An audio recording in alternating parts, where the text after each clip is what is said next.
Hello, guys. Welcome back in this streaming, guys. In this new episode of Space Café, guys. Good morning, good afternoon, good night, depend where you're in the world. Anyway, today we are here with two amazing guys.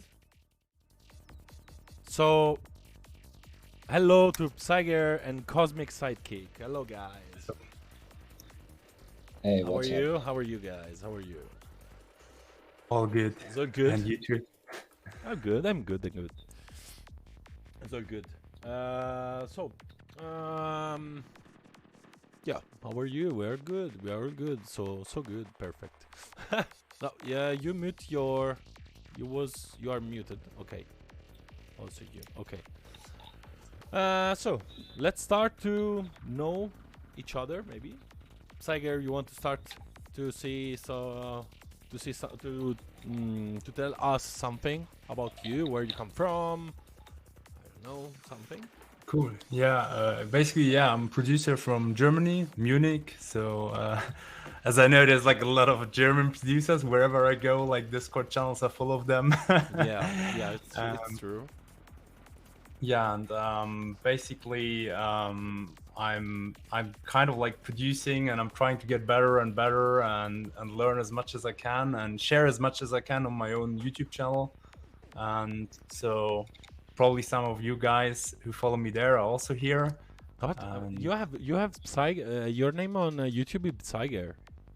It's Psiger _ records. Mhm. Thing is, not all the names are available everywhere in Okay. social media, so I had to fix Oh, a little yeah. bit around it. No, absolutely. Maybe later we will post on the chat all the links from you, from Cosmic Sidekick. Absolutely. Yeah. But when you say that, I thought about maybe you had another alias. I don't know, because I see a lot of producers doing stuff. Absolutely. So maybe I say maybe you was one of that, and I doesn't know that was you. You know what I mean? No, gladly I abandoned all other projects. I had like a techno project before, Okay, but cool. it's not worth mentioning it. It was in the beginnings of my producing, Okay. so not worth listening to it. Okay, perfect. And what about you, Cosmic Sidekick? I'm currently living in Vietnam, but I'm originally from South Africa. And yeah, one of the advantages of living here is that I can work less and have more time to produce music. So that's why I'm here, but I'm originally from South Africa. Ah, So yeah. okay. This is the reason why you asked me about if I was in South Africa. Yes, I that's don't know. right. I don't know why, but I was sure that you was from Germany too. Okay, I was definitely wrong. Okay.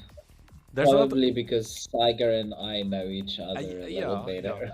And how? You know each other about why? About music Oh, we know production? each other through Dash's Discord server.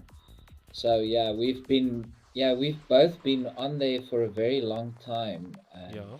yeah, I think we've really seen each other's development. Okay. And yeah, and recently we did a collab together, which I think turned out quite well. Saiger, I'd say like he made most of the like more creative stuff and worked more on the arrangement, and I Okay. I made some contributions like some lead sounds, some grid sounds, but I worked more on the kick and bass and the drums and the mixing overall, which was quite nice.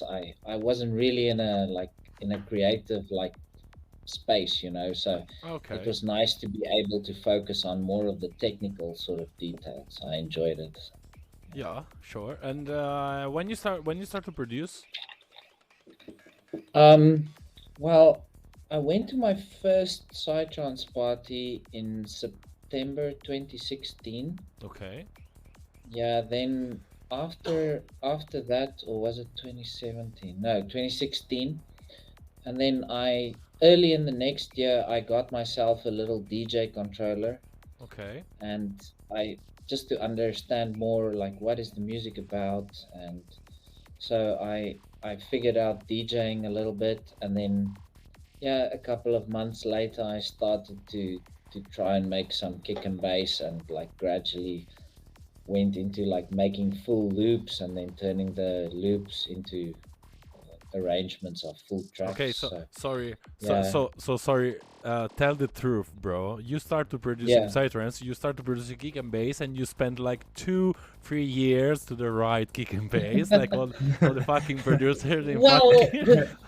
the thing is, I spent maybe 3 months or so doing only that, and then I realized, okay, like nothing else is going to improve if I don't work on the other stuff too. So I made Yes. a commitment pretty early on. I think I finished the first track like in October, so I started fooling around with kick and bass in June and finished the track in October, just to like commit myself to finishing Yeah.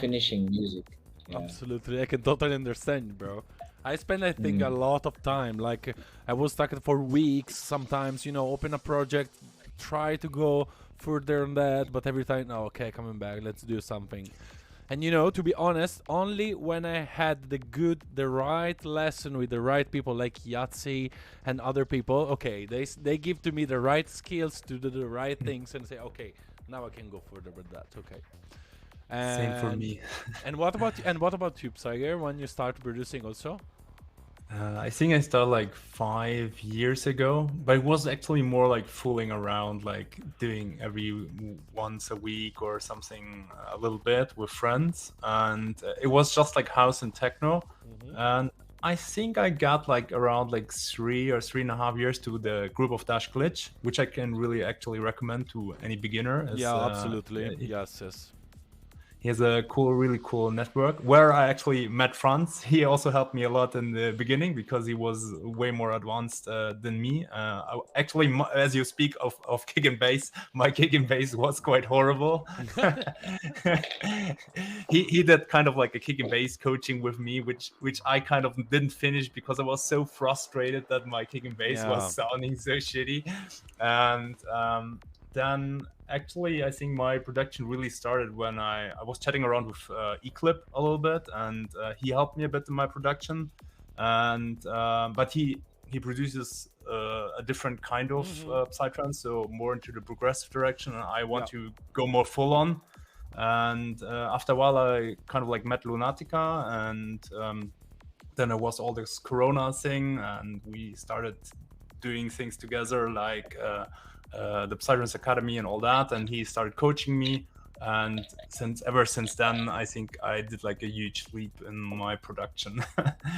So I could say like 5 years, but like the first 3-4 years were actually nothing, and everything happened like in the last 1-2 years, more or less.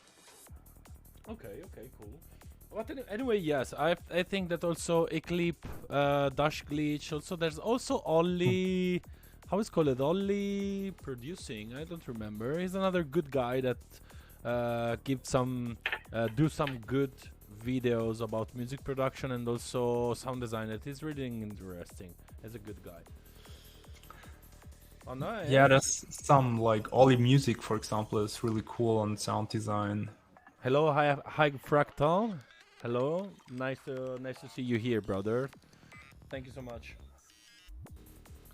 And what wanted to ask you? Wait a second.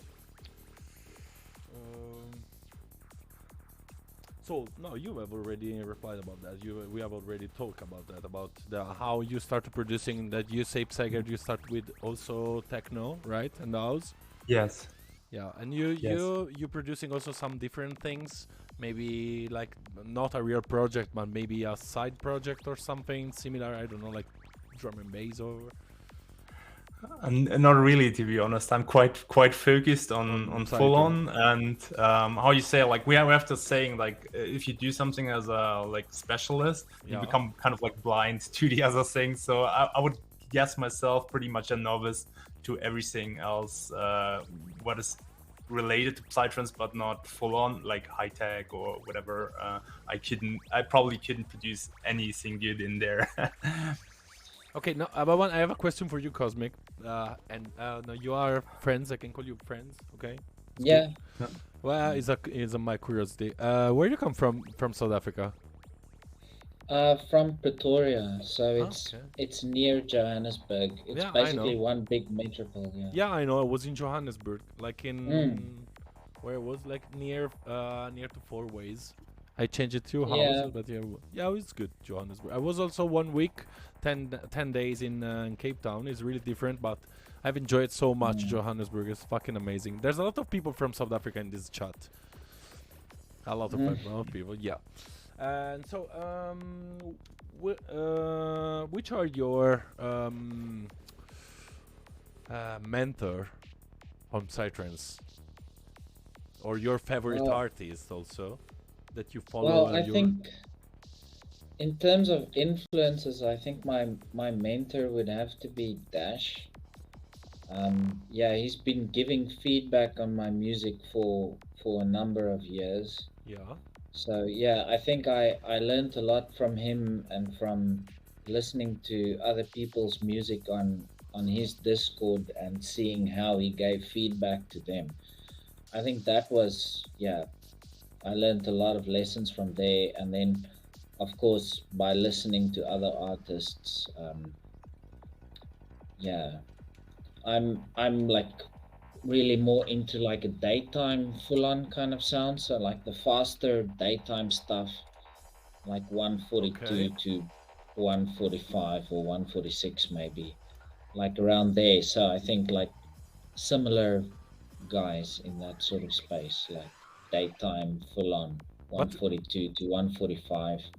Dash Glitch, I saw a lot of content from Dash Glitch, like videos, tutorials, live streaming. Also, I know him. I know him. You know, not really, not for never meet him in real life, but we Hmm. spoke sometimes, and also I react on his tutorial here on Twitch and stuff like that. And so I see a lot of content from him, but I've not seen him too much playing around. I'm wrong, or it's only my because I'm not see. I see only that he played these He last. played at Origin, which is a Yeah, at pretty Origin big I see, festival. Yeah. but I've not see him too much in the lineups in South Africa and also around the world. You know why? Maybe because he is more focused on producing and stuffs. I don't know. I can't really tell you because like I don't really keep an eye on the lineups in Cape Town, so I I wouldn't be able to say. I don't really have a feeling for what's going on No, there. But I say to you yeah. that because I see because as I was 5 months in South Africa and I see the scene more or less, and then I never see him around, and also in social media or maybe like Instagram and stuffs. I've not see too much from him, but maybe I don't know. Maybe he's more focused on on doing content and stuff. He does spend a lot of time producing content, and he does take that seriously. That's definitely his main focus. It's, Psyber, thanks for the follow anyway. Sorry, the alert doesn't work. I don't know why, or maybe it's hey, better. Cyber, Yeah, it's what up, So better. hey? It's better because I Yeah, have a really louder sound alert every time someone follow me, and it's really louder. Yeah, I don't know. Maybe it's better that doesn't work. Cybor is also from the Dash group, by the way. yeah, Okay, So we okay. invited some guys. Yes, we come from the same gang. Dash is more on YouTube, I think. Also, he do more Yeah. streaming on yeah. YouTube. Yeah, yeah, so good. Yeah, I think one reason might be also I think Dash doesn't go a lot with the labels because I think he's not a big fan of all that structure, how your music gets kind of like marketed away from you. Yeah. Actually, we plan a project. I cannot reveal much about it yet, but I can already hype it here. Okay. If you Okay. are kind of Cool. like, if guys are interested into like releasing without labels, just drop me a message on Instagram, and once we start, I will push it out. Okay. Cool. But I could imagine it's maybe one of the reasons because I know from my own YouTube channel that if you kind of like play your own music in your YouTube videos, you tend to get like copyright issues because the labels have contractors and all that. So it's a little bit complicated, and I could imagine that could be a reason maybe why is he not going to that direction so much. Okay. So you want to speak to us about something about your plan about your label? Not No, yet. not It's kind of like yet. in the really beginning thing. Okay, so, okay, cool. Okay, maybe, But yeah. maybe it's the reason. Also, is I think that is really not really difficult, but maybe sometimes the artists have some are stuck about the styles and stuff because the labels, most of the label are fucking. They have some limit about maybe BPMs or maybe about styles. This is the reason why I'm still on Synoptics, and I decided to join Synoptics because the label manager from Synoptics is really open-minded and is really open about new genre and new stuff. And also me, I'm really strange, you know. Every time someone asks to me, what is your genre? Every time I say, I don't know, I starting from Twilight, but I do really strange things, you know. Also, I do some high-tech hardcore tracks with Psytrance, so really strange things. And sometimes it's difficult to join a label for some producers. Yeah, but it's also a good thing if you kind of like carve out your own way and there's something which hasn't been there before and people like it, then I think you have the biggest opportunities to create something really amazing. Yeah, sure. And you have already released something, you guys? Yeah, I released some stuff on Darkroom, and I'm kind of like working on a bigger EP, small album thing right now. So that's kind of like why I had a little bit of a break in releasing a little bit less stuff now. But I want to push out like 6-7 tracks soon. So there's something coming cool. And you? Friends? Yeah, I had a couple of releases on Psyology Records, which is the label in South Africa where I'm from. Okay. Yeah, and then before that, I had some release, a release on Iona Music, and yeah, before that, Conscious Records. So. You say Iono? Yeah. Okay, I had nice. release That's a good label. What they do? I Yeah. don't remember. They do some.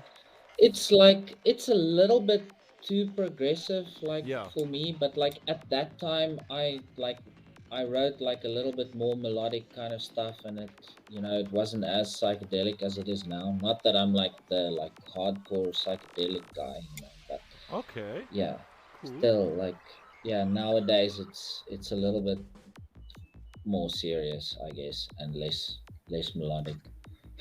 Okay. And so, what is your best VSTs, guys?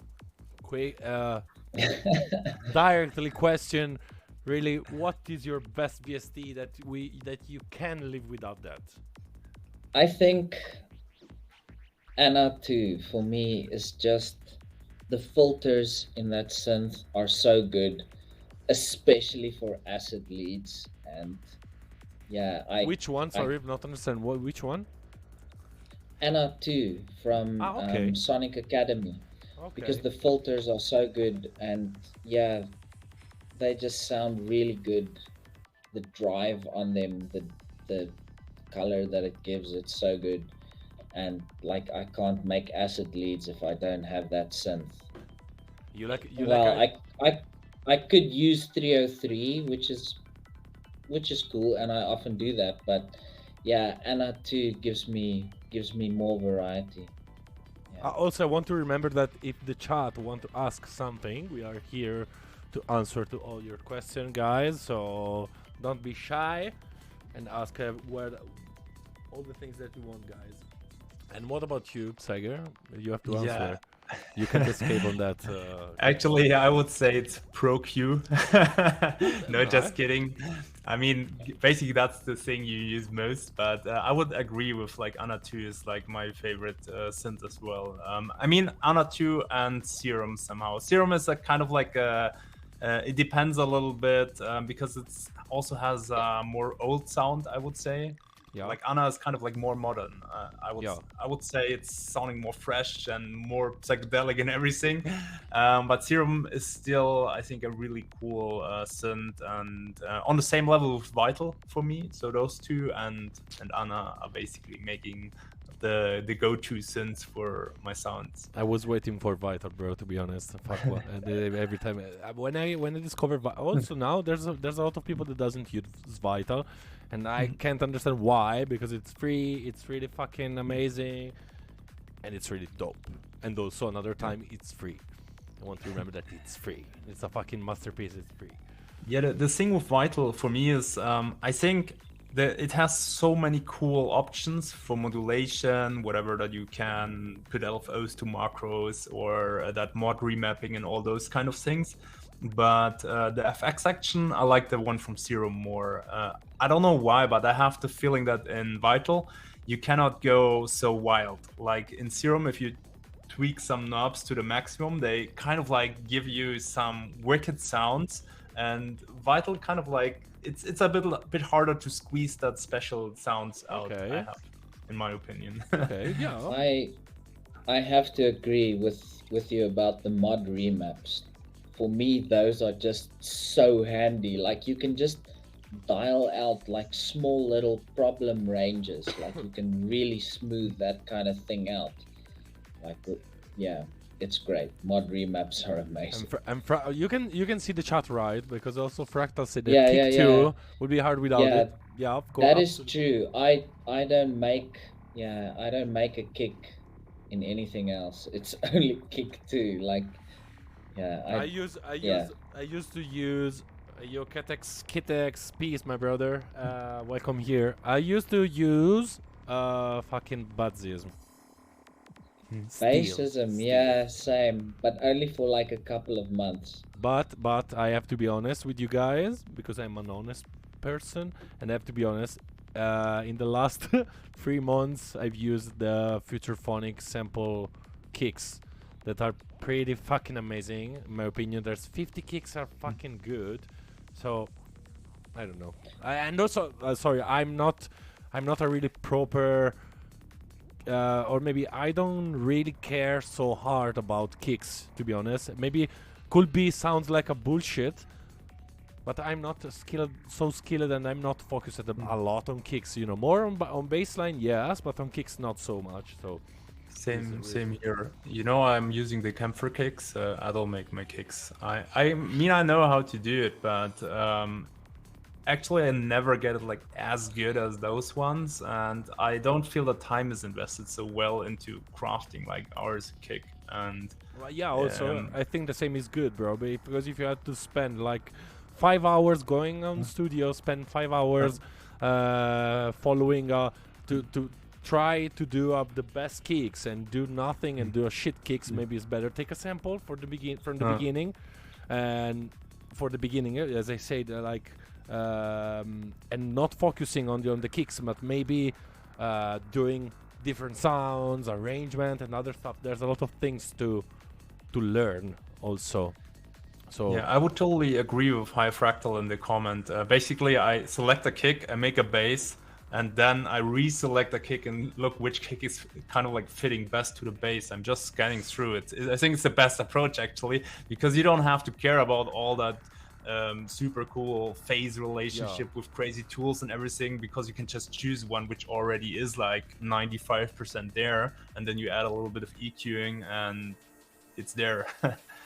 So someone of you want to reply to Psiger that ask if you guys been playing with Faceplant 2 the last I couple have days? not. I got it and I installed it and I used multipass on some baseline processing for a new bass today.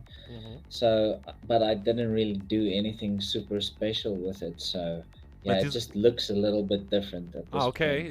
point. It's happened something new. They do some new upgrades or stuff. Because to be honest, I saw some tutorial from Dash and try to use it, but I don't know. I don't like it so much. Maybe because I'm me, but I don't know. It looks like not complex, but I don't know. I don't really like it so much, Look, to be honest. it's real like workhorse kind of stuff. Like it does the basics really well, and it's very modular. So like you have to like build the whole thing yourself. You know, Yeah.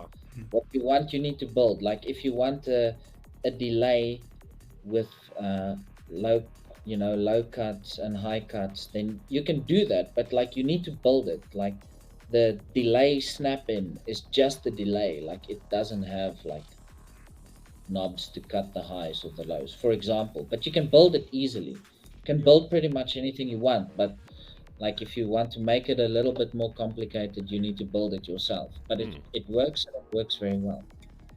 Absolutely. Here, high fractal, right?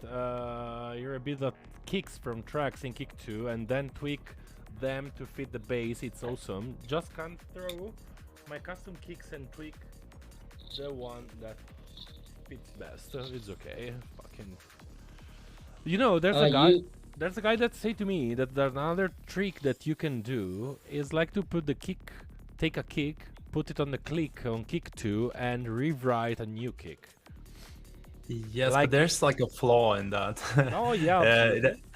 It has that kind of like weird scaling in Kick 2, and I found it like really difficult to kind of like reproduce it. You can kind of like see the shape, but as like all the buttons I think are not kind of like aligned with the time axis or something there. I found it like difficult. Maybe there's a workaround. It doesn't scale. It doesn't. The time axis doesn't scale linearly, because you need more space, like in the user interface, to work with the transient. So like actually like You can hear this fucking storm is coming. A big fucking storm. I hope that doesn't happen nothing on this streaming. I hope it. And High Fractal says something in German that I can read. To be honest, you are the only German one. The one says greetings from Germany, and the other one says like greet back. Okay, and okay, I don't know how to read it. I don't know. I don't know one word. Aus Deutschland. As I said, like all the social media and Psytrance is floated by Germans. Yeah. German doing good things, absolutely. Also in techno music, fucking amazing. I love it. And there's a genre, guys, that you really fucking hate. Also in Psytrance, and also in all different kind of music. I don't know.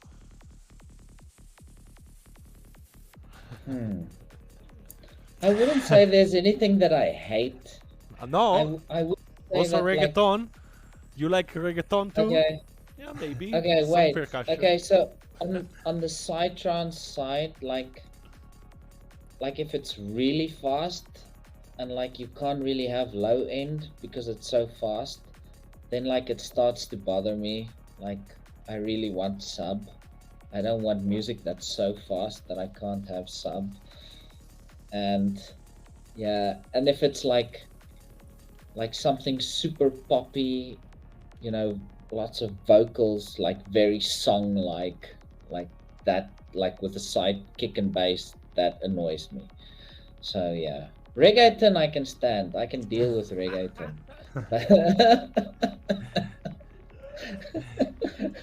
Oh, hello Jenna, welcome on chat. Jenna, she's come from Johannesburg. Nice. Hi. Yeah, for me it's the same basically. I don't like it if it gets too fast and the kind of like music side is lost. Like if you cannot hear any melodies anymore and any like bass Psychor. and everything, because it's just trashing inside at like 180 BPMs and you cannot move anymore because you just need to wiggle. That's too fast for me maybe, but okay, bro, I can get. Sorry, but take a look on what you said, because here there's a big high-tech chat. Yeah, I know. Remember. It's just like my personal thing. I don't say it's like bad music. It's just not my thing, you know. I know, of course. I'm just joking, bro. And, I think I think it really depends on how you want to dance. To me, that makes a big difference. Like, if you want to like get your feet off the ground, like the mid 140s is really good. Like you have a lot of time between the beats to like get your feet off the ground. Yeah. And like if you're dancing to like Dark Side, like 160 BPM, like you can't do that. Like you don't have time to get your feet high off the ground. So like you have to dance like a little bit more chill. But like, But I mean, you can dance maybe half of the time, you know. You can move your feet half all the time, you know. If you are 200 BPMs, you can move your feet like 100 BPMs. yeah, but then it's too slow. You know, Kitex say, but high tech is not fast for me. So if high tech is Yeah, not fast, what I the don't fuck know. is high? What the fuck is fast for you, my brother?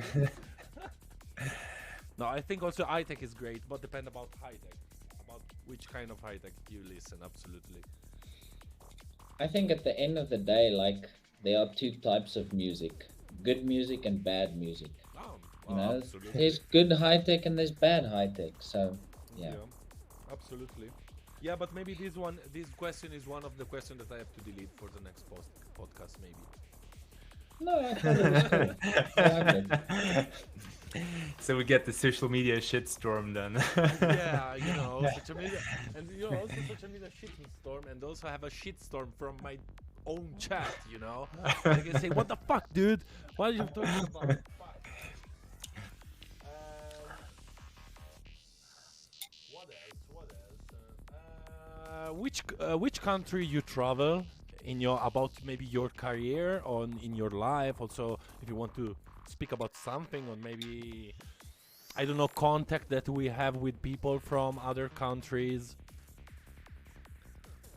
I mean, I lived half a year in India, and I think it was quite great actually. It's you know, it's a country where you need to bring a lot of time because there's a lot of things unexpected.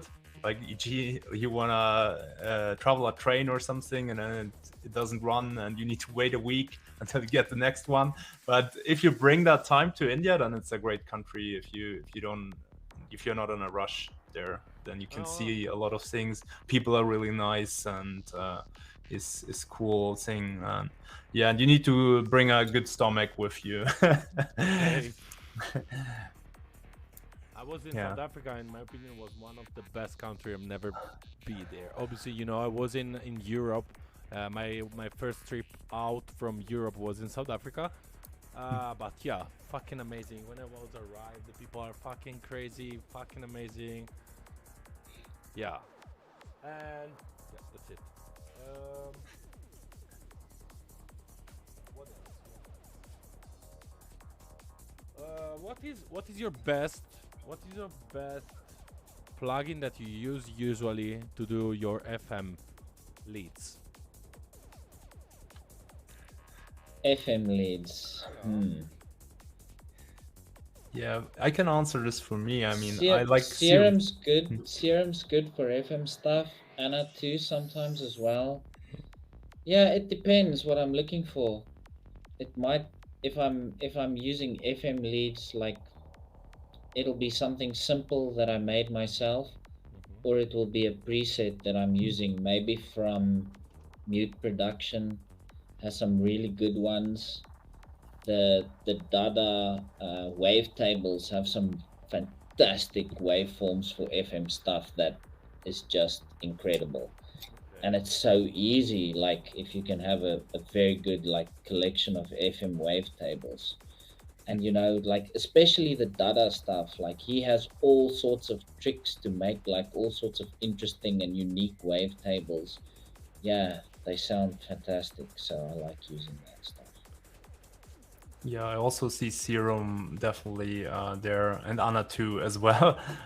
Basically, as Franz already mentioned, I'm not going much for that FM modulation now, but I just look for a wavetable which already has kind of like the sound I want, and then I work from there and add some effects and filters and stuff. Because I think that gives you a way more interesting sound than if you do that FM thing on your own from scratch. My favorite one is to the basic to the for the basic FM leads. I use usually Serum with all the three oscillators, like the sub oscillator and all the two um, oscillators. the IMB. But to do crazy things, I used Vital because it's really crazy. Also because I changing a lot things about wavetable and stuffs, and after that doing really crazy things with fucking filters and stuff. Yeah, what's pretty cool in Vital, I think, if you resynthesize, or in Serum as well, to wavetable, and then you use that and you just like flip through it, like whatever, sample and hold, or something like that. Also, I love the random LFOs because I love sign interpolate is amazing. These are that is in the middle with fuck, I lost the word today. What the fuck? The sample and hold and a sign, and it's amazing to move the wavetable and stuff. Is really cool. So, what do you think? Which one do you think that is the best artist now? That is really fucking banger on the scene now. If you think about one producer that you can think about and say, okay, fuck it, this is the best one at the moment that is really powerful and doing really crazy shit and stuff. For me, like guys that really stand out are Chronosphere on Digital Ohm. Okay. Like his music is so good, and then also on Dakru, Spirit Architect. Like, okay, he's like very established guy, but okay, they're not like the biggest names in Psy, but they're reasonably big. But for me, like their music is just on another level. Like that's the kind of music that I aspire to create. You know, like music that is that good. I wanna do that. Okay. Yeah. I start with doubles first, so it's more like groups of artists. I really admire the sound of Alpha Portal. I think it's fucking amazing. They have kind of like this dark vibe into it, but still it's melodic and everything. So that's really cool, I think. And when it comes to melodic stuff, I would say Starlab is pretty cool. He's kind of like he's kind of like master of pads and all that atmospheric stuff and melodies. And also Imagine Mars is, I think, a pretty cool duo. And Fungus Funk I like also because they have really cool sounds in their production. Yeah. I also like all of those artists that you mentioned. They're all very, very good. Yeah. I agree. And I want to ask you, what are your goals for the next future, or what are your dreams also? Maybe, I don't know, you start producing and think about when you want to arrive, or I don't know, I want to play in a fucking festival, I want to play at Boom maybe, or I don't know. I don't know. Like for me, I'm still just really focusing on the process of producing the music itself. Like that's what it's really about for me. Like the rest of the stuff, like I'm not too concerned about. Like I guess I should like make more of a like point to like improve the other aspects of it, like try to gig more, or try, you know, travel more and play different places. But like I'm still like obsessed with like trying to create better music. Yeah. But Yeah, what it for then sorry. For me, it's also kind of like that. It's the main goal. Like, I would be cool, kind of, to produce such good music that you can collaborate with all the guys you admire, so that you whatever go to Fungus Funk or Alpha Portal, whoever you like, and you say you want to do a track together, and they say, yeah, it's a pleasure for me as well. You know, that would be cool. You know, because then. Yeah, I think you can learn also so much from them. And yeah, I think like a secondary goal would be then to kind of like make my music heard, so to play at like big festivals you mentioned. And I also want to do a full living on music, because I think this is what enables you then to make music all day. Or I mean, it's not it's not about the money. It's more about of spending all your time in music. Okay, and another related question I want to ask you is like, which festival is, if you can choose a festival that you can get a gig there and a slot to play there, which one would be for you? Boom, boom, Boom. Yeah. boom. Yeah, boom would be it for me, I reckon. Yeah, I like the Boom Festival more, but I would like more to play at Ozora just because they have that crazy big stage, and Yeah. it's a fucking amazing stage. I think you can play on, but I like the Boom Festival a little bit more from the vibe and the people who are there. So it's and the sea and everything, which is there. The lake is really cool and everything there. One of my favorite festival is Modem Festival. But every time as I post on my stories, you know, I do a lot of remixes, like I do some really happy music and stuff. And every time and not every time, but sometimes I take some stories on my Instagram with my new tracks, and every time I wrote like in the stories, like, okay, new tutorial how to doesn't play at the Modern Festival. Because I do really every time fucking too much happy things, because it's really not dark, but it's more darker, you know, and I really love Modern Festival is one of my favorites.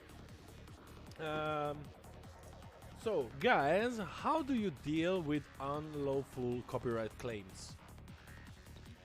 You mean on YouTube or Bobby's Psiger? It's a question from the chat. So let's wait, maybe an answer about that. But I think maybe copyright claims about tracks, maybe about remixes, or I don't know about what. Let's wait on an answer, maybe. So let's move on to your next question, and we can come back to that one. Yeah. You do some remixes or you thinking about to do some remixes about some tracks? I did. I think the first track I remixed was like one of Dash's tracks, and then I haven't done too many of them. One of my friends, also on Dash's Discord, he made a track about, let's say, 2 years ago, and I really loved that track, and I wanted to like remix it from the first time that I heard it. So like a year after he finished it, I remixed it, and I haven't done many remixes. I think only the 2, maybe another one I'm forgetting, but yeah. Okay, and you, bro? I'm not too much into remixing. You know, the thing is, I like to be more kind of like creative from the scratch, like build everything, and it's kind of I get that you can be creative in a remix as well, but for me it's way more difficult than if I just build whatever I want. I'm more into collabs actually. Yeah, absolutely. Collab, I think, is the best way to grow up in the music production. Absolutely, every time.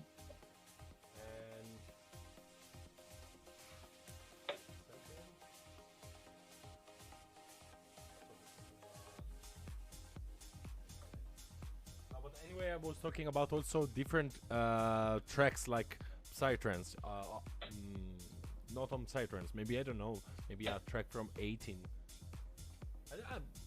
This is another good question. What is your background about music? When you start, what you start to listen in the early days, or how you start to obviously to listen to your own music, like not only music, but you know, when you're a kid, you listen to music that your parents listen, you know.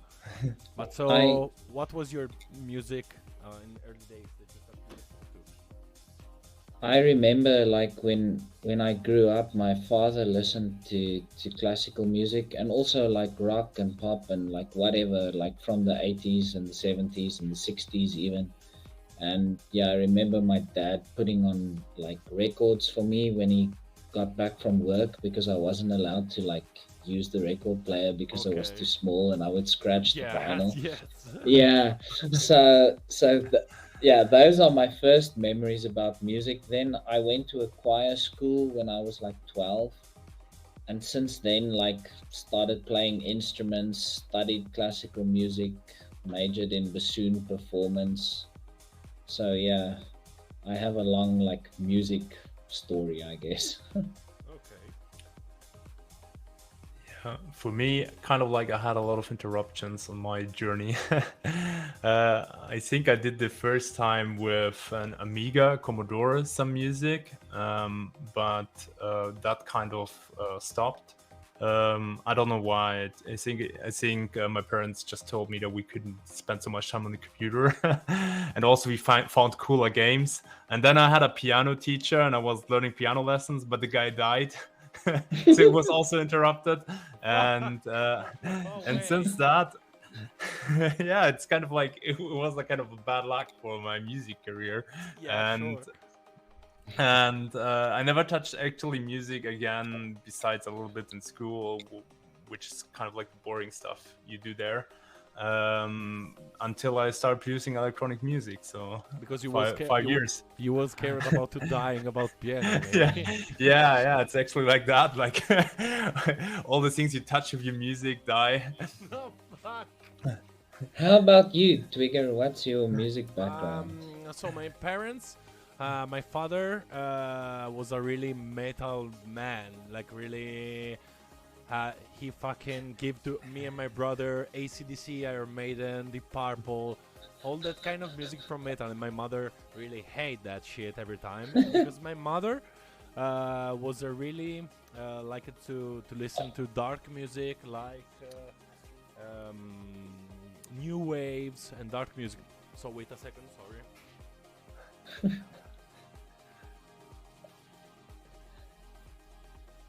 This is the reason why. This is the reason why I grow up with that shit. You know, like soft cell and stuffs, like really dark music and stuff.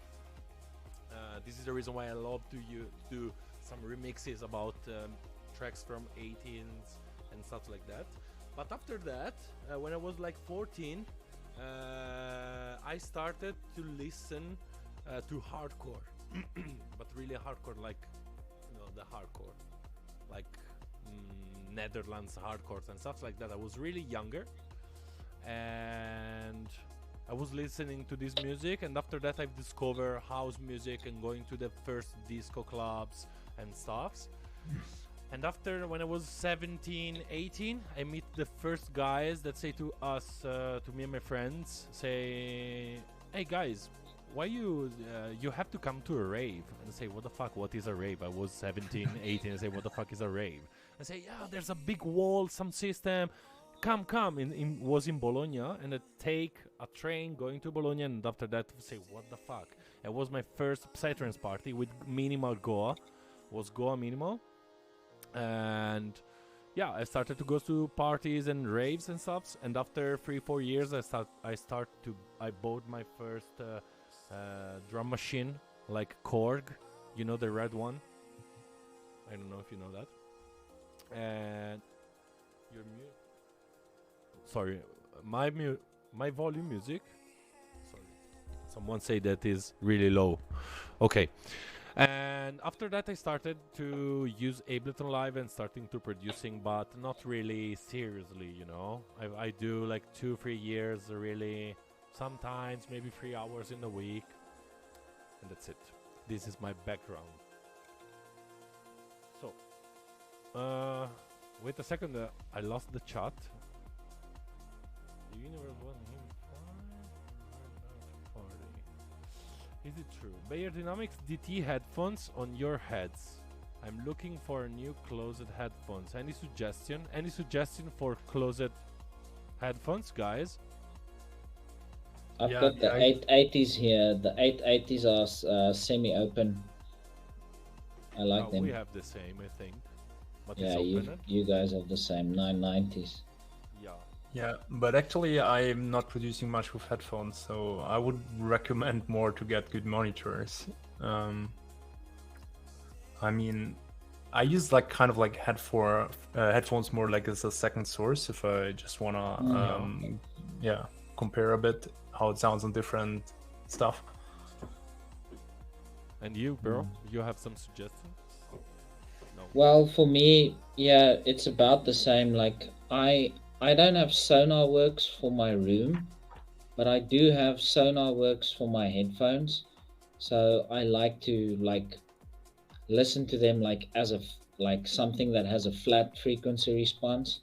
So like yeah, it's useful to like if you want to make some mixing decisions. Like some things I hear a little bit easier on the headphones. Um, yeah, so generally then I like might do something on the monitors and then like quickly just check it like on the headphones.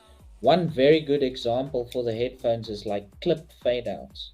Like it's very easy to hear when stuff clicks on the Okay. headphones, but like on the monitors, like it can get by you like pretty easily, but on the headphones it's very apparent. Okay. So Okay. stuff like that, yeah. And maybe like if you're like working on finalizing an arrangement, like I hear like the softer stuff in the mix, like a little bit more forward on the headphones than the monitors. Okay. And also like I know my headphones, you know, like I know what something sounds like on them, and the same with my monitors, I guess. But you have Yeah, it's useful. the Bear Dynamics too, the same. 880, not Ah, okay. 990. This Okay. is 880. Yeah. Okay. Okay, my volume now is good, my volume, guys, or no? But it's still fucking shit. No, it's good now, it's better. I can see it on the meter. Okay. Um, which studio monitor do you use in your studio? Focal Alpha 65. And I got Eve SC207.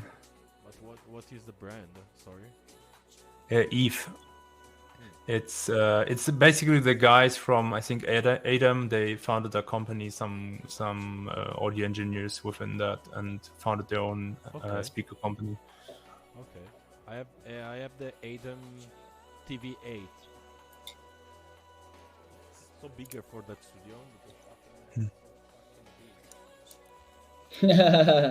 That's huge. Yeah. Yeah, I know, bro, but I'm a fucking, I'm like a kid, I need the fucking bass, and also behind I have two big bass trap that absorb all the things, so it's not really, I know that it could be better have some little speakers, but how I can, I need the bass, bro.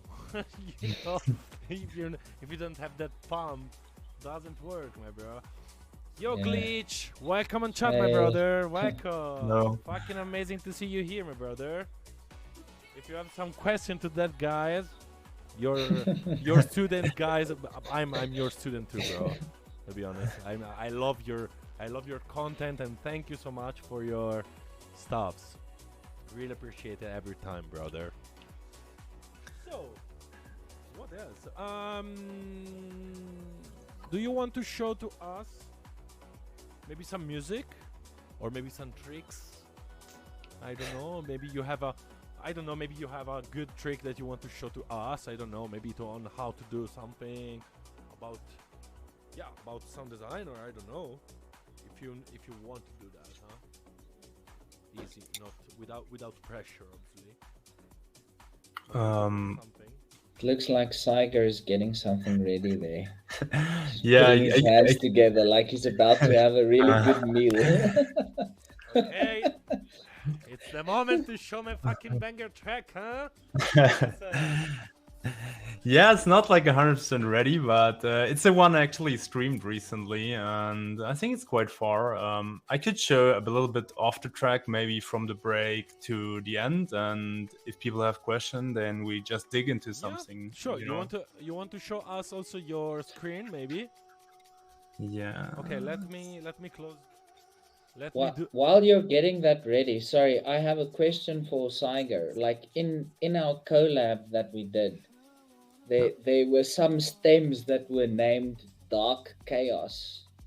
Yeah. Like, all the stuff that had like dark in front of it was like magic to me. Like mixing that was so much fun. So like I'd like to see how you made that stuff. That was really cool. I can try. I after I play, I will try to bring it if I Okay. find it, because Okay. my Ableton file browser is so fucked. Whenever I kind of like load something, it takes like a minute or something to load everything. But I will try to locate it. Okay, sweet. Sorry, I'm not asked to you, friends. Which DAW do you use?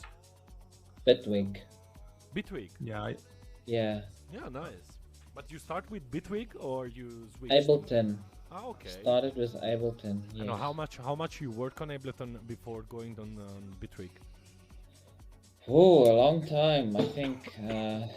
Yeah, I started using Bitwig at the end of last year. So yeah, I used Ableton for maybe 4 years, about 4 years, and then moved to Bitwig. Okay. I never. There's one of my friends that every time say to me, "You have to come back. You have to come on Bitwig. You have to come. It's fucking better." I say, "Okay, bro, but I don't have time to spend on learn a new one. Also, if Hey, it's more similar." To be fair, like the learning curve isn't steep at No. all. Like there are a couple of things, but like it's easy to figure stuff out. And if you really get stuck, like you can just ask someone who uses Bitwig, and like they'll tell you pretty quick. So yeah, it's not so bad. Okay, nice. I think it was made by some Ableton guy, or is Yeah, it? it is a bunch of Ableton guys that broke off. Yeah, and I started remember. their own thing. Yeah, I would switch too, but if you make YouTube and stuff, then you better focus on stuff which a lot of people have than this. But I guess Bitwig is better. I mean, I used it like with on a friend's computer, and I found it pretty amazing to work with, to be honest. Never used it. Never tried it. I'm lazy, bro. Fucking lazy boy. So you want to show us music, bro? Yeah, sure. How about the audio movers? You will put it in the chat, or you will route it to No, whatever. I have already opened it. Oh, wait a second. I wanted to mute SoundCloud, and you want to show also your screen, bro? Yeah, sure. And I think that it is already ready. So you can see the screen? Yeah. Okay, cool. Streaming is on. Yeah. So I don't play like the full track because it will wait like 7 minutes. I just go maybe from the break to here, if that's cool for you guys. Okay, no, yeah. It's up to you. So just to clarify, will the audio play through the stream now, or do we need a link? No, play through the stream, the audio, Okay. because also you have it and I have it. Maybe let's try, but I think that we work on mine and yeah, only mine. Okay, so I just play and you do it, or right? No, wait a second, brother. Why you can hear me? What is the confusion? Confusion? Are you confusing me? You know, bro. Are you really confusing me? I take all up my microphone. It's good now. Shit. Okay, you just give me a go because I cannot see you guys when I. No, you can go, bro.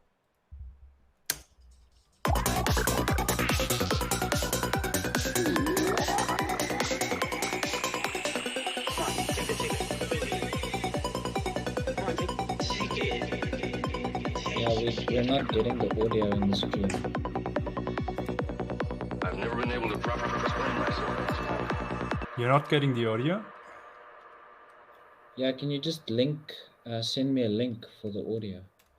Yeah, I put it in the private chat and Twigger will put it online, or? Okay. Yeah, I don't hear it on the stream though.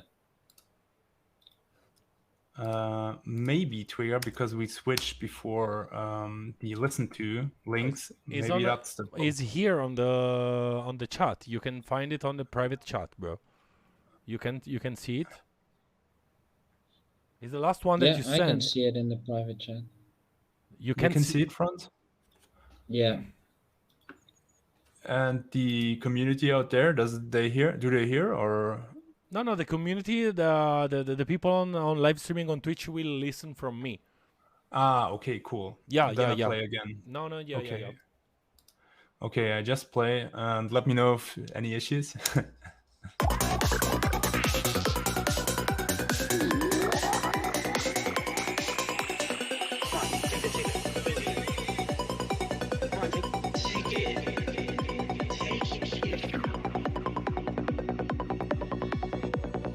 I've never been able to properly explain myself. I couldn't remember. I was right in the middle of a somebody was giving booze to these goddamn things.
Yeah, that's it. Like half of the track. Cool, bro. Cool.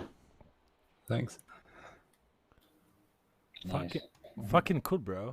And as I wrote on the chat, standard clip everywhere now. After that Twitch tutorial on that, I do the same, bro. I do the same. Was fucking helpful, absolutely.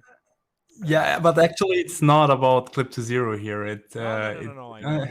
But I know, but you know, I spoke with a guy, an Italian guy that is a fucking master on mastering, and he said to me about that to use it not, not a lot, so hard, but maybe to using frequently also. And I use it. To be honest, I use it maybe too much. Not too much, no. But yeah, but it's really helpful to fucking bring more loudness maybe on the sounds. Are you muted, bro? I think. Yeah, Yeah. Okay. I'm muted, but I wasn't saying anything. Okay. Okay. Cool. You have something to show to us, bro? Maybe. Yeah, just a little loop that I'm playing with. I'm just fiddling around with the mixing at this stage. Like I need to like go all out and like make a track from it and like stop like just playing with this loop. Like I have some like mixing on the buses and yeah, like even on the master out, just like Okay. everything. Yeah. Okay, there. Are you showing us the screen too? Yes, that's it. Yeah, there we go. Oh, finally something different than Ableton Live. Yes. Anyway, Confusion says sausage fattener On everything, yes, got it. Yes, the fucking sausage is another one. Fucking use Okay, it a I'm lot. sending. I'm sending a link in the private chat. No, but I have already opened it, Mia. It's a new one. Yeah, it's a new one. Okay, I will open I now. don't think we have the same link. Yeah. No, it's okay. I will open. Perfect. I have it. I got it. Okay. Yeah. Just a little loop. Just like let me know if you want to look into anything on the project. Mm-hmm. I don't know, maybe the chat is interested also, but we can Yeah. change those absolutely. And let me know about the volume. Yeah. I've got Sonar Works on here, so yeah, it's gonna eat some volume. Okay.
But sorry, bro. How many? Start loop. How many? How many times we listen the loop? Because I forget to see the screen and was like sounds like this loop can be fucking around can fucking play for 10 minutes, without boring you. It's really strange, and I can understand you. Maybe your problem to go out from this loop. There's some loops that are fucking okay. It's good, and you can do a track with the same loops. It's fucking amazing. It's a compliment, about that. It's a fucking good. Thanks. Yeah, I think it's like also like when you like sometimes not sometimes, often I get stuck in like making a loop like this. And the thing is, like you end up making it that way that you can't get tired of it, so you can work on it all the time. You get what I mean? Yeah. Like Yes. you work on it and you're like, okay, this is boring because that sound's playing too much. Okay, let me change it. Or like let me work on the modulation so like it stays interesting. Yeah, maybe you have only to double the 16 bars and changing something about that maybe because it's so Yeah. it's good. It's a good loop, and there's some sounds like the loops that you buy on the banks. That when you drag and drop the sounds, you can be stuck in the fucking loop for an eternity, really. And but because it's good, the only one thing is maybe go out from this loop, and maybe I don't know how to Yeah. change it, but not how, I don't know, maybe changing some things could be interesting, but it's so good, absolutely. Yeah, I'm really at that point now where I'm gonna just like start from the beginning and work the whole track left to right. But this is a new track. That one is a loop. It is a loop from a new track. Yeah, this is like a new track. Okay, that's so Yeah. nice. Yeah, really amazing. Yeah, I told you like he makes really good music yeah, it's good. prior to the chat. But also you say that that you are not good to doing bass line, but also your kick and bass was good in my opinion. Sounded good. So No, I think I'm okay at doing bass. no, Kick no, and no, not bass is sorry, yeah. not you, Psiger Ah, say that. Do you remember the Yeah, beginning yeah, say? it's yeah, like I'm more into like leads and FMs and all that kind of like mixing kick and bass. I'm not so I don't like so much doing it actually. Okay. So it Oh, was actually a great collab with Franz, because he was telling, I don't want to do leads, I just want to do kick and bass and mixing in the beginning. And I thought, yeah, gotcha. okay, Exactly perfect. what I Look, want. this is perfect. And there's a question. There's a question for you, Andy Psiger, because maybe Yeah. not all the people can say your name. And can you which scale did you use, and how did you transition from one to another if they were more than one? Okay, yeah, it's actually a bit of a tough question. Yeah, the scale is pretty easy. I'm using mostly like Phrygian scale. But sometimes I'm trying around with like different stuff as well. So, for example, I had a track, I think it wasn't this one, where I put like Locrian mode then in. And I guess the main thing is always it still needs to fit your bass. So whenever you go in a different flavor, it can sound like very soon really weird. And sometimes you want that. So for example, like let's say for example like sample and hold in Vital. I think you can get quite experimental with that Yeah. and create quite fucked up kind of like scales in there, and still cool because you want that in that moment. And I think that that's the point. If you change scale, then you really need to listen inside of yourself, like, is this giving you kind of like an awkward feeling, or is this something which is really matching that section? And I personally don't switch scales in the section, so I would then kind of like switch it like at the end, like when it comes to a new section, let's say for example whatever, like making a small kind of like break section or something in that, then maybe I would use that. But to be honest, I didn't use it much yet. But also, I think, or maybe this is my opinion, it's really difficult to. Not really difficult, but maybe it's strange, maybe changing the scale. Maybe you change the fundamentals about baseline. Maybe you are in D and going from D to G, or I don't know, to have a break. But I think that when you do a track, more or less you use the same scale. You know what I mean? I Yeah. think only a lot of people in Italy, like pop music, doing that things like maybe is the track is major, and sometimes in the bridge maybe they change in the minor, but only for a little bit, you know, but doesn't Yeah. change, because I think that the scale anyway give the flavor of the track. Yeah. Usually I use the blues scale and pentatonic Mhm. minor usually, and I don't change to in my opinion, me, but maybe I understand what you said absolutely. Yeah, if I Um, can just add something about like Yeah, moving from one scale sure. to another. I think what, like, there's, like, you can think of it different ways. Like, you can also think of it as like, can you change mode? So maybe the root stays the same. For example, you go D natural minor or Yeah. D Aeolian, same thing, and then you later you do D Phrygian, for example. And I think the whatever you do, like, you need to like link the two sections need to have like some place in the middle where you play the common tones from both the scales or both the modes, so that it's not like a sudden switch from one to the other, but like in the middle, like you're sort of like playing like where both those modes overlap. You use the common tones between the two modes or scales. Yeah. and That makes it pretty much seamless. yeah. What you also can do is you can use like relative modes, because they have the same notes, and Mm. then play around with that. Yeah. Yeah, you um could do that. okay, so how do you guys, question for from confusion, a question. I'm joking, bro. Just joking. How do you guys polish and treat the squelchy sounds to make them pop? Distortion and like some clipping or limiting, like if you need to get it even louder and you don't want the peak levels too high. Yeah. Yeah. And maybe some EQ, like to give it some presence, and like if there's a balance issue, like you need to address that too. For example, if it's too strong in the lower mids, then you need to bring it down there. And like sometimes you can get like a little bit more presence out of sounds, like if you EQ them like in the mids, but like the higher side of the mids, maybe like 2.5K or 3K. Look around somewhere there. Perhaps that's the problem. Like it just doesn't have it, like it's not balanced enough throughout the spectrum to really poke through the mix. Yeah. Also, you know what I use also sometimes, the vitamin from Waves. It's fucking amazing. I use it also in the master sometimes to give more color, but also in the scenes, also in the leads. Is really interesting because brings really characters or gives more color on that, and I think also it's cool.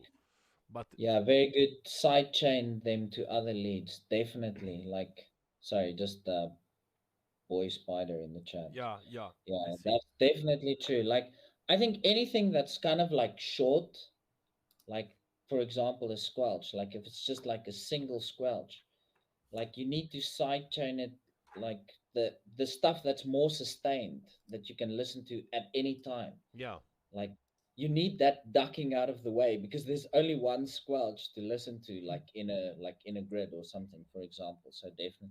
yeah. Obviously, yeah. This is a technique from you guys because maybe doing more something like full on or something similar like that. And there's some atmospheres also pad guys. To be honest, is a fucking channel that I never use in my life. Never, bro. Never. I No think that pets. no, bro, never. If you if you come, hello, Cosmic Shakes, welcome, guys. If you check my yeah, bro, I'm honest. I do some atmospheres or some crazy shit. No, maybe later I'll show you what I'm working on with Eliza from Patronus Records, and we start to do something like forest, darky, something like that, And I start to do some atmospheres and stuff.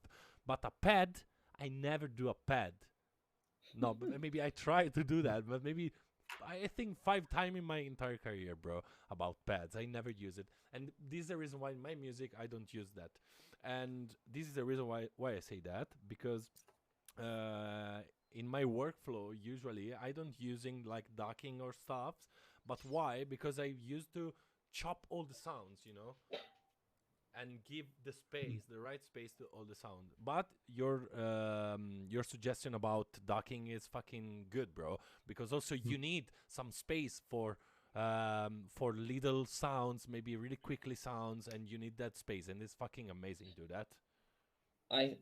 I do think though that like if you can, like it's best to just give everything its own time to play and not have stuff overlap unless it's absolutely necessary. Absolutely, yes.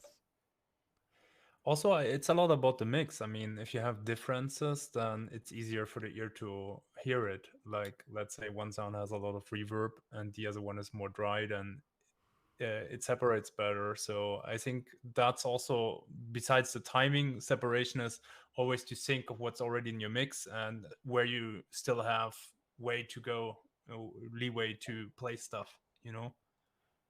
Mm. One cosmic cosmic shake ask a question to me in Italian and say, "What do you have? What is your problem with the pad?" And I say, I have no problem with the pad, but it's only that I never use it, or maybe in my production, maybe because I'm a fucking noob, or I don't know what I don't like pads, because I have too much little sounds, really chopped, and so I don't know. I don't like to use pads.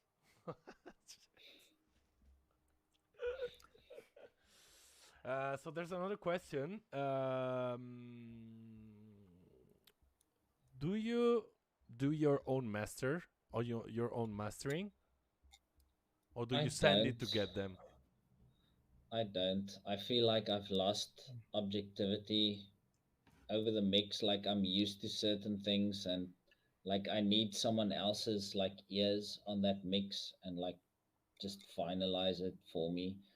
Like I enjoy mastering other people's stuff, and actually I've had some mastering work Hmm. that I did that like I really enjoy that kind of thing. but like not my own stuff. Yeah, I like to send it off and have someone else finish it. Yeah. Me too, because I'm not so skilled. Maybe not that I'm not skilled, but I do my own master. Only when I have to play on stage, maybe, and I have to try some tracks. Mm. Oh, wait a second, because we don't have music in the background. Fuck. So what do you do then? Like, what do you typically have on your master out then? A limiter and what else? Yeah, I put per Q, sorry. Yeah, Pro L. I cut the lower frequency and the high frequency, and after that I put a Pro C and doing a parallel compression, a little bit, Mhm. and after that a couple or three limiter, and that's it. And usually works because also you know, like all, I think all the producers, I think that mixing is a process that you do when you work. You know, it's not a process that you do in the end, or maybe some at the end. Maybe you go on the track and mix and check all the things absolutely. But obviously, you make some sounds. You already know when the where the sounds have to be. I- You know what I mean? I'm of the same school of thought as you. Like, not that I'm not sure it's best, but like I try to keep the mixing tidy and like stuff bothers me and I need to fix it all the time. So by the time I'm done with the track, the mixing is like at that stage where you said like I'm just checking some final things, making some final adjustments. But I know many people that make a track like the whole arrangement is done and then they only like start thinking about the mixing like Oh, seriously. okay. So I don't Okay. know, it does happen. And I think like it could be useful. I'm like, yeah, trying to do that. As you can see, like I'm not like I'm Yeah. not getting it right. Like I'm mixing a loop and mastering a loop. But Okay. yeah. Okay. No, but yeah, I our think there are some advantages to like not getting like too technical like when you're busy with the creative side of things and you don't want to be too critical of what you're doing. You just sort of want to like let the creativity flow, you know. yeah, yeah, but there's different way to work and workflow. Absolutely, obviously, Yeah, for sure. if you start to doing sounds and you start also to mixing and you be stuck on mixing, it's better absolutely doing all the arrangement, all the sounds design and stuffs. But what I've learned in my life is that after a couple of 3 years you start to use your own method, you know, to do things. Mm. Maybe look for other workflow, and after that find yours to do the best that fit with you. Mm. What do you think, Psiger, about that? You want Yeah, to- actually, I have quite a concept on that one. Uh, I made myself like a track machine. Usually when I start a track, I bring first like mix leads from an old project and I just jam new patterns to that ones. And the cool thing is you don't start from zero. You already have like a kick and bass, you have drums, you have some leads, Yeah. and you jam on top of them. And then I start creating like new ones, and it makes it like way more easy for me to mix them kind of like to fit with the other ones, because you always have kind of like a reference in your own track. And once I have this kind of like brainstorm of leads and everything, then I usually go and optimize things. So then I start with more EQing, a little bit more detailed mixing and everything, and maybe like doing adjustments to kick and bass, swapping some drums and stuff so that I don't sound the same. And once I got that, I go into kind of like a pre-arrangement. So in Ableton, you have that clip view, and you can quickly like try clips together. So you can say, okay, this lead works with this lead, and this lead works with this lead, and then you get those kind of like micro arrangements. So you have there's basically like a function in Ableton. It's called capture and insert scene, which saves all the playing clips into a new scene. Yeah. And so I'm creating like, for example, like I'm creating like 100 leads, and then I'm recombining them into this pre-arrangement scenes, and I get like 30-40 scenes, and in the end I use maybe like 8 in my track from that, and the rest I just delete. And once I'm kind of like at that point, I can throw that whole arrangement basically in a day.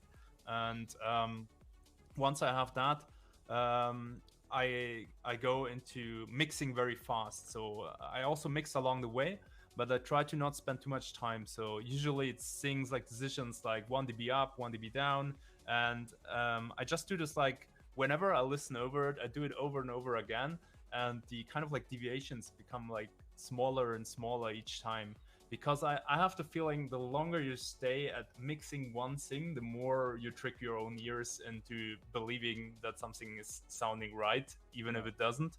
So for me, it's better like to shave off like 1 dB or 2 dBs each time, and then I'm kind of like reaching the final mix with the arrangement in the end. But just saying, like, I mean, you need some basic mix in the beginning, because obviously if your whatever like leads are 15 dBs too loud, you won't be able to arrange it, you know. But let's say like in that pre-arrangement stage, I can still be like plus minus 3-4 dBs or something. It's not a problem for me. And then once I go over the arrangement, then everything kind of like falls into each other, and it's only like differences of 1-2 dB and then 1 dB and then half dB, and then you're there at some point. You get what I mean? I hope it wasn't too confusing. The whole No, thing. no. I Yeah. agree. Like it makes a lot of sense to like make the big mixing changes first and then dial in the details as you go.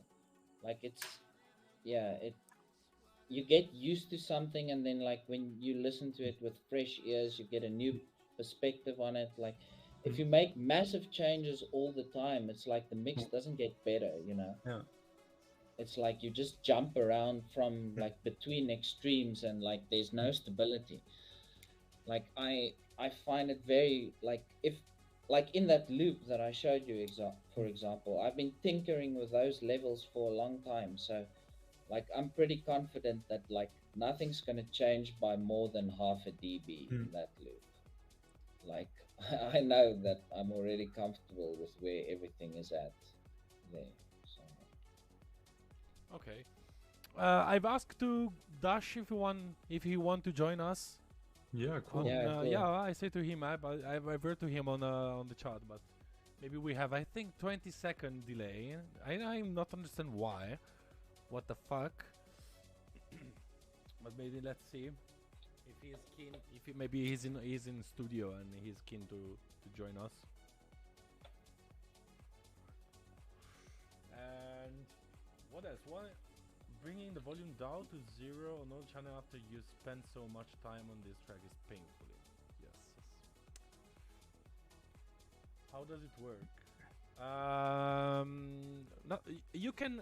One of you can send. I'll send him the link. Yeah, send just to hang him. on. Send to him the Yeah, link of good point. StreamYard, and he can come Okay, here. Dash, I'll send it to you in Discord. Sorry, just give me a second. What about Yeah. what about bad internet, bro? What do you mean, Kitex? Your internet is bad, or us, or our? No, mine is good. Works good. There's no problem. Mine is usually bad. No, I think that is good, or maybe I can see all of you so good. What a pleasure to have Dash Glitchy on live, bro. Yeah. Yes. Awesome. That It's like bring down the volumes down to 0. You mean by kind of like you're doing the mix, like bringing all the faders down and then you mix them in again? Is it that, Spider?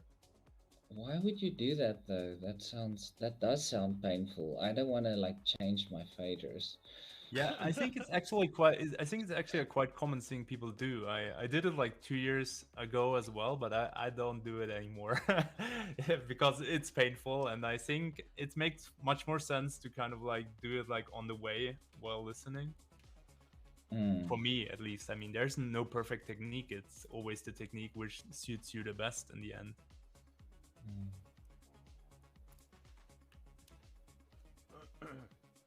Yeah, I sent Dash the link, so yeah. Yeah, perfect. I got to take some water quickly. Yeah, sure. If you want Yeah, to I will do the same. Me too. Then we make a short. Okay, wait, I'll stay here so that there's one guy here. no, if yeah. Dash comes. Okay, I'm coming really soon. 5 seconds, I'm here. Back. Okay.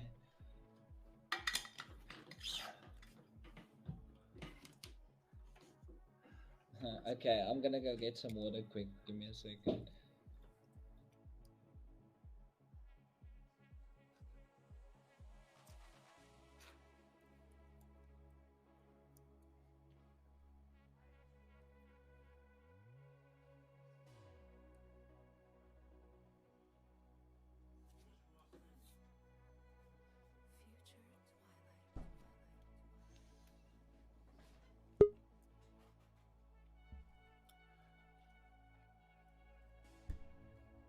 Hello. Hello. Hey, brother. What's up? So cool. I never knew about this app where you can actually link multiple screens. That's really cool. You never use StreamYard? No. It's good. It's like you can also you can streaming directly from StreamYard. It's not so good because you don't have all the alerts and stuffs, but it's good. Works good for this kind of Yeah, content. that is It's cool. good. Yeah. So maybe I can chip in a little bit about what you guys were talking about in terms of the mixing and that kind of thing. Yeah, absolutely. Now we, to be honest, I finished my question and stuffs, but but I see that we start to talking about randomly things, also about mixing and stuff. So yeah, um, maybe now you're here, the chat maybe have some question also. Yeah, I can't bro. really stay too long, but yeah, maybe I can just give some ideas as No. to like what I think is like a good. Hey, France, how you doing? A good kind of workflow Yeah, in sure. terms of getting around the whole like when do I mix situation. So generally speaking, while I'm producing and while I'm sound designing, I always have a spectrum analyzer open, and that way, and on the spectrum analyzer, I use a thing called curve EQ, which allows you to kind of put in a predetermined curve and compare your input compared to what the curve is. And what this allows me to do is not bother too much about the mixing stage while I'm producing the sounds, because I just have an eye on that. And while I'm bringing in a mid-range lead, I just make sure that the mid-range lead doesn't stick out too much, and don't really care too much about the numbers and stuff, but then produce the track finished and then go in and fine-tune the little mixing things here and there. And I feel like having that it's kind of like frees you a little bit from worrying too much about mixing too early on, but at the same time, I find a lot of the time a lot of especially kind of newer producers, they focus too much on the whole picture. Mm-hmm. So they put a lot of effort into creating an entire 8-minute track or whatever, but it doesn't sound amazing. Whereas I think that a lot more of the focus should be balanced out, rather create maybe a 5-minute track that sounds amazing than an entire arrangement or whatever the case is. And I think like being able to keep an eye on a spectrum and then worrying about the mix later on is that it kind of allows it's a bit less daunting, because a lot of the time the kind of how can I say, there's this kind of mentality that the mixing is this tedious process that happens at the end of the production stage. It's this kind of mentality that's quite popular. And what often happens is that people avoid that because of this this kind of stigma around it. So they avoid that till the very end. And then Yeah. they've kind of got to a stage where they've put so much work into creating the track that they almost don't want to do anything to destroy that. So I feel like there's a very fine balance in maintaining something that you feel like is at a professional level mixing wise, and that will then push you to work harder to make a better arrangement and that kind of thing. So it's this, I think, a very fine balance. But having stuff like analyzers and stuff open that you're always looking at and comparing with references and stuff allows you to kind of not think too much about the mixing, but also to think it's not this huge process that happens at the end. Like Psiger was saying, he can get an arrangement done in a couple of hours, or I think you said a day or a couple of hours or whatever. Whereas I think like each of the stages in the production can be chalked down to just a couple of processes that you can get down. And if you have the, how can I say, like if you have the processes in mind that you need to check to be able to maintain, okay, the mix is good or it's balanced in certain areas, then it's almost like the guesswork is now taken out of it, and that allows you to kind of just work through job number 1, then job number 2, then job number 3. So for example, I have a kind of like a 10-step process when I'm mixing. It kind of fluctuates here and there, but it's essentially like 10 steps that I take, and by the 10th step there's almost no work left to be done, because you've kind of built this solid foundation while you're producing the track. And often step number 1 is just like check the phase. Does the phase of the bass and kick do something that that you may not want to the mix? Step 2 is to check that everything is sending to the correct groups. So often, like, we may render out like a kick and bass loop and maybe send it to a sound effects group or a lead group or something like that, and then we process it maybe how we don't want to in the end or something. So then step 2 is just to check that everything is going to the correct groups. Step 3 is to reference, like listen to another person's music. And then step 4 is to start working on the EQ and stuff like that. And if you create these kind of like steps in your production, it helps to be able to just like sit down and do a mix in an hour or 2 hours or whatever it might be, Yeah. But what I said in the beginning was not about mixing. That I say that about that I do mixing when in the process when I create, but obviously I don't do a real proper mix. Just only I've tried to learn on how to fix the sound, and not only to do some sound and put it on the track, and after that try to mix it, because it will be fucking difficult, So maybe when you do some sound, you try to put it directly on the spectrum where it have to be, you know what I mean? But yeah, absolutely have a plan and steps like you. It's fucking because also maybe you can lose yourself on what you have to do. Maybe you have 50 channels, 60 channel, and you lost yourself, Also, I'm not really a lover about the tracks with like 120 fucking channel. I think that 14, 50 channel is enough, And but if you do a lot of channels, also you can lost in the mix. You are muted, Absolutely, guys. I agree. I think Yeah, because you. Yeah, we're just listening. Okay, okay. Yeah, it's just Yeah. fiddling here with some stuff on my desk, so I didn't want to Okay, make okay, noise. okay. Yeah, I Yeah. totally agree. I'm like so guilty about that, like 120 channels in the mix. But I think like a lot of it's like duplicate stuff. Like if I have, for example, the same lead in different sections, like I'm not gonna write automations. Like I'm gonna duplicate the channel and like change the settings of an Okay. EQ or whatever the case may be. So like, yeah, but yeah, also I have a lot of sounds. Yeah, I'm more minimalistic. I got like 50 channels or something like that, and I think yeah, I don't do the duplicating. I automate a lot, but what I can really recommend is a trick I learned is to have like FX channels and not kind of like create a channel for every single fucking one shot you place in your track, because that will save you big time channels. And Dash, I can call you Dash, right? Yes, please do. You're a master, bro. It's a pleasure for me to speak with you in my live streaming. To be honest, you help me a lot with your content. I see a lot of your stops every time. You're a fucking master for me. So thank you.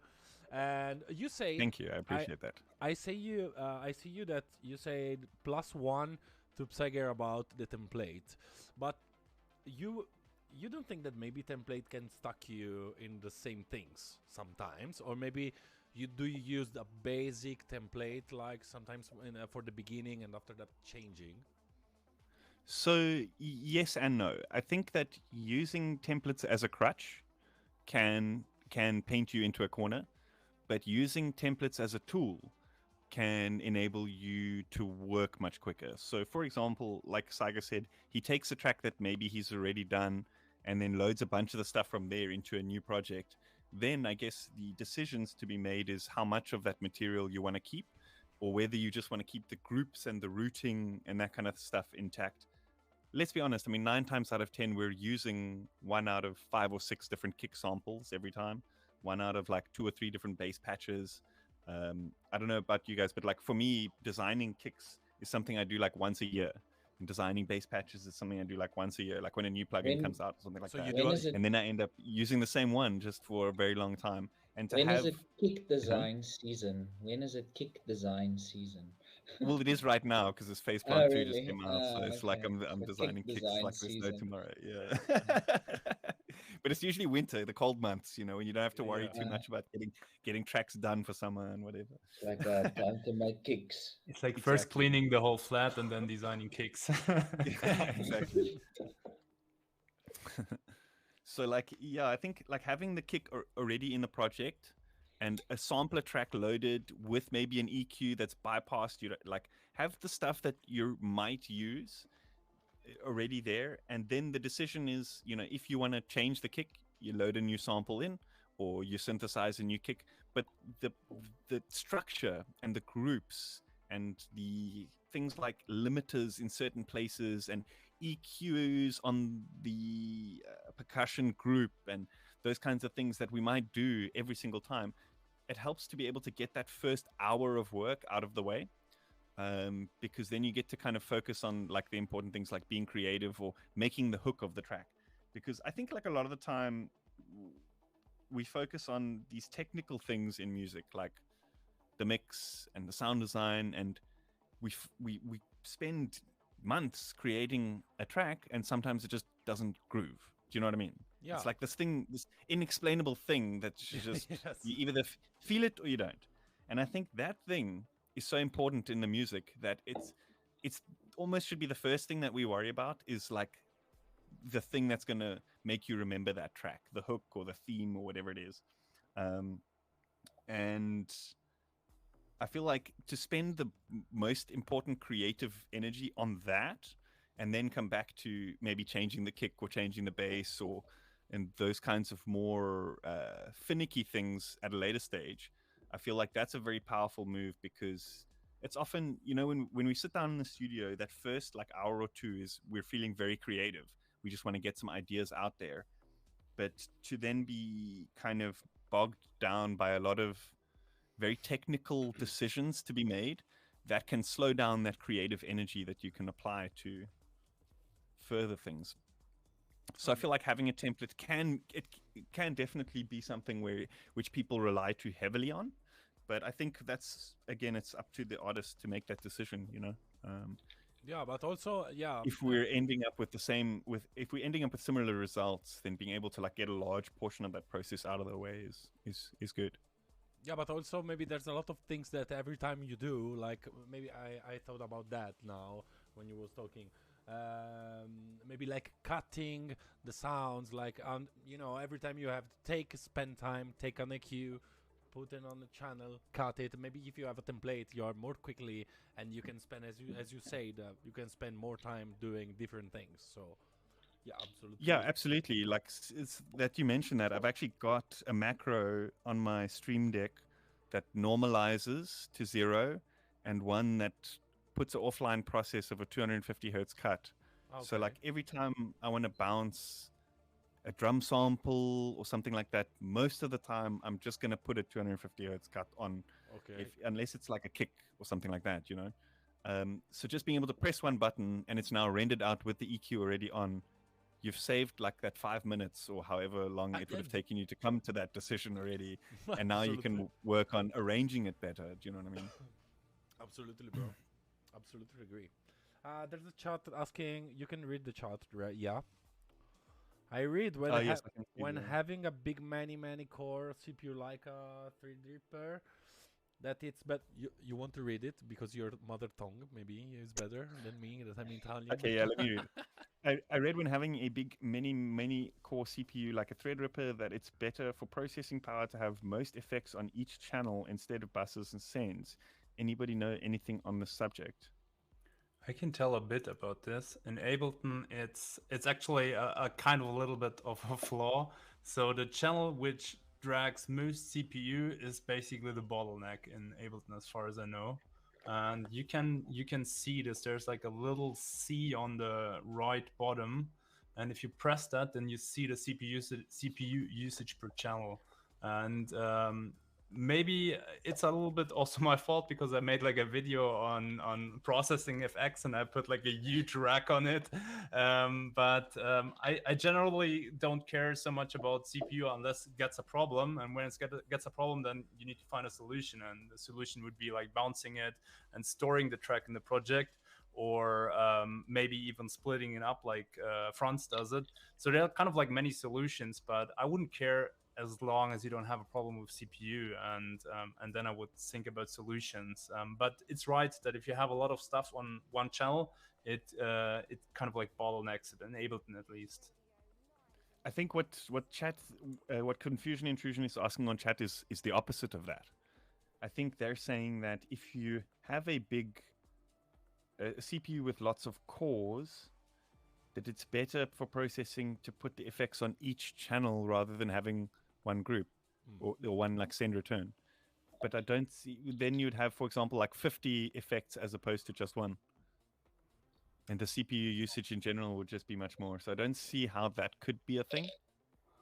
It seems kind of counterintuitive. I'm not very, I don't know too much about like the high end side of things, like the inner workings of it, but that sounds a bit counterintuitive, to be honest. Fortunately, I bought a big computer and I don't have this problem now, fortunately. Yeah, but I had a lot of problem with that. But I think also all plugins react differently to, it depends on the amount of latency compensation and stuff in the plugins. So like that, I don't know if you guys have seen that Digitalis plugin, for example, like it's really good with CPU usage, but the problem is that it's very latent. It's like almost 100 milliseconds of latency or something. So it's unusable in a live situation, but it's very low CPU. So if you know these things and know how to work around it and just find a plugin that works for you, I guess there's always a way around everything. What you can also do if you have problems with your CPU is generally, if you want to do effects, just kind of like open a project and bounce yourself a bank of effects and then use them whenever you need them in production. Yeah. What is your favorite way of glitching? Delays, tails off, vocal speech samples. Cutting them and placing them by hand.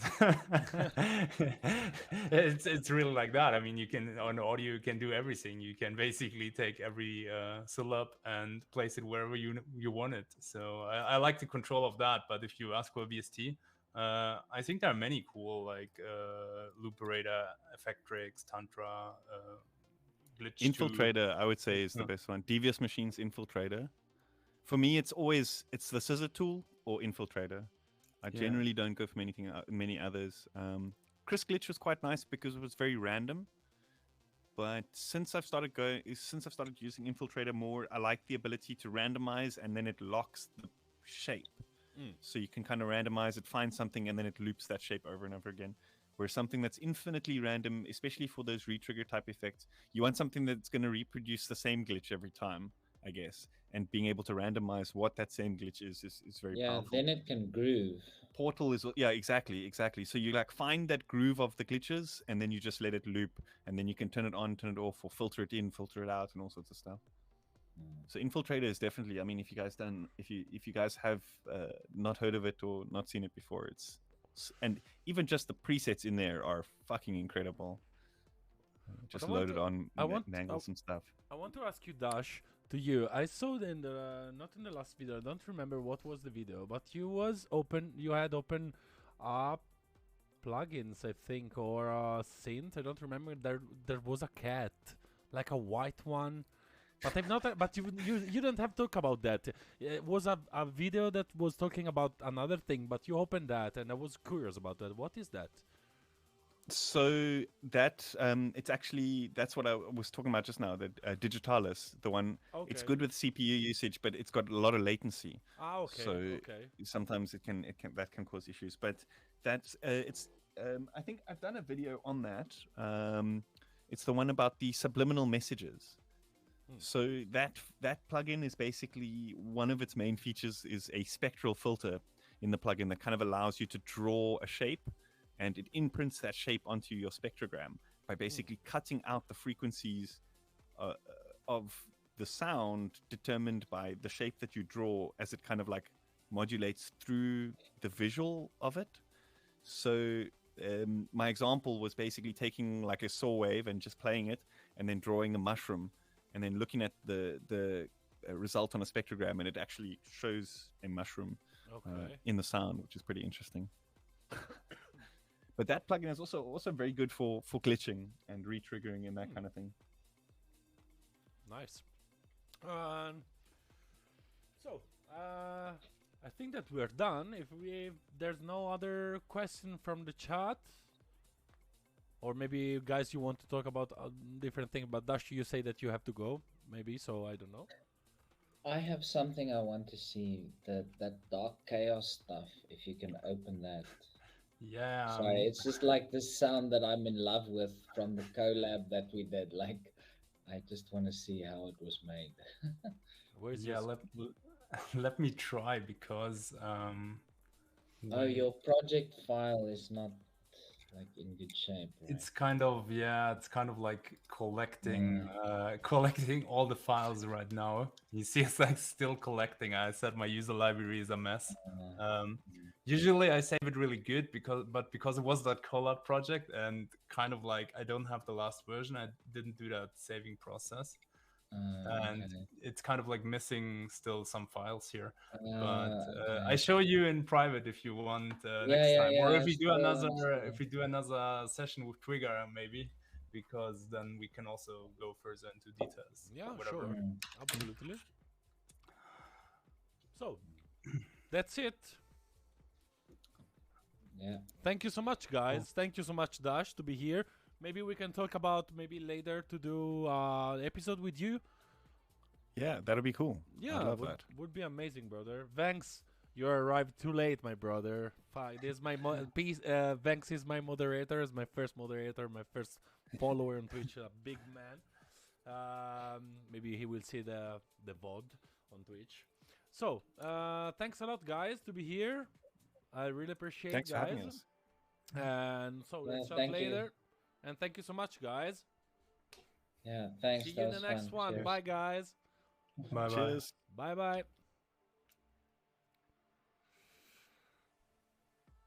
So. Oh, fuck. Sorry. Where I am. What I am. Sorry, guys. Okay.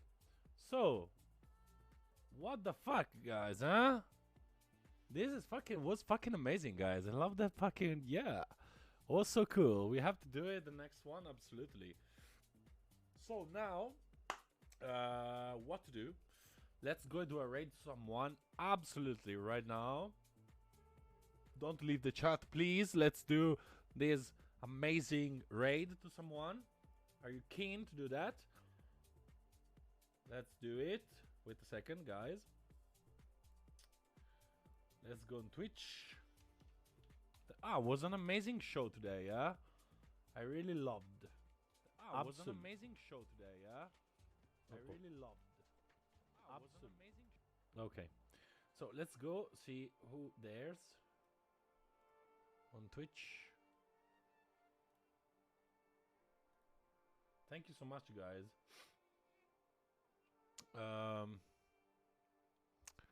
Who we can? You have someone that you let's write to that, guys. He's a guy that I know that he's streaming. Let's do a raid to Sikmene. He's a friend.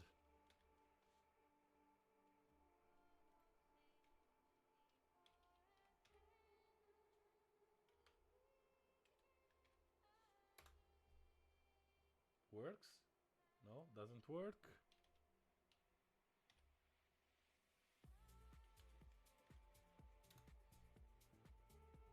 Come on, bro. Why it doesn't work?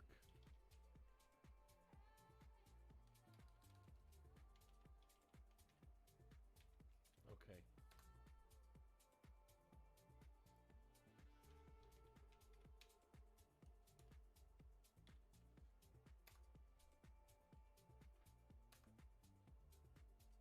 Oh my god, I need to learn how to do this fucking raid, guys.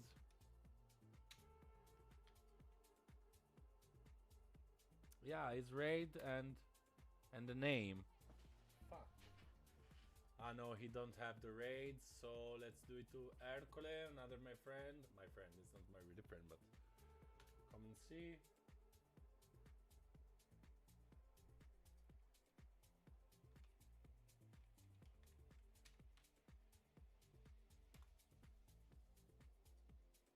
Okay, cool.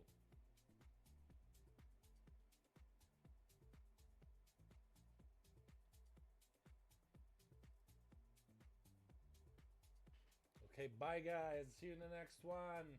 Yes.